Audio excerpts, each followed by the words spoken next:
Success is subjective. Many are fulfilled in their own way, seeking different things out of their lives. For some, it's the freedom to sip pina coladas on a warm beach, and for others, it may be to sit in the confines of their home playing games and watching movies. People want the power to do whatever they want, and they rationalize that image with the idea of success.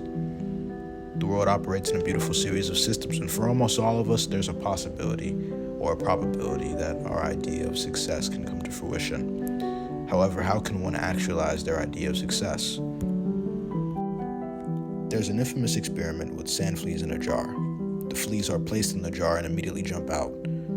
A lid is then placed on the jar for a few days, and the fleas only jump to the roof of the jar. However, when the lid is removed, instead of jumping out of the jar, the fleas will only jump to the height of the lid, despite it being removed.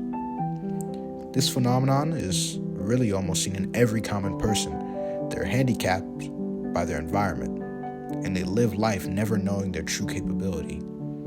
The question arises, then, why do we have celebrities, millionaires, and people that have reached the status quo of success? The public look at those that are hyper-successful and revere.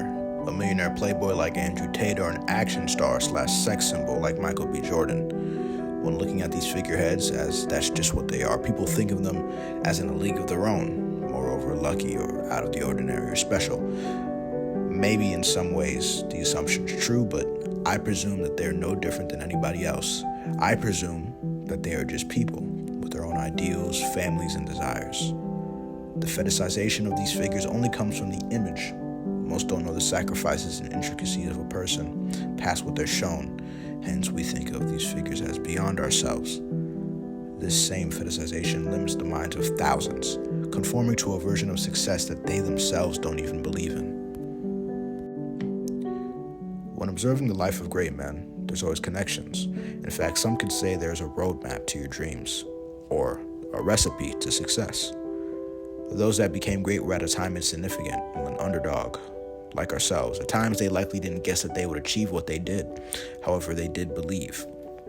This same belief can be considered the first of two factors in success. Moreover, one must have a goal greater than themselves to work towards. The second factor is our greatest currency, our God-given gift of time. In any form of success, there is some degree of sacrifice. In other words, what someone is willing to give in exchange for their goal weighs heavily on their results. The only true currency in this world is time.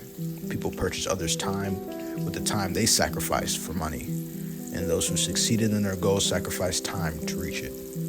For instance, one of my idols, Miyamoto Musashi, is said to have dedicated his life to mastery of the sword, ignoring lust, pleasure, and other distractions. Another example of this is the aforementioned Michael B. Jordan, who's been acting since he was 11 years old, and for a majority of his life suffered financially before he graced the steps of Hollywood.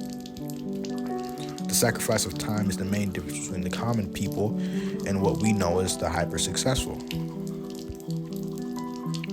Really, there's no intricate process that applies to all people because everyone's idea of success is different. You don't have to be a famous A-list actor or a billionaire. You have to work toward your own personal purpose. There are more inventions to be made, sciences, language, food, and lessons in all corners of the world. With these two principles in tandem, the walls of luck and talent vanish. In fact, the truth is there's no such thing as luck, only probability. One can engineer their time to create circumstances that increase the probability of their own success.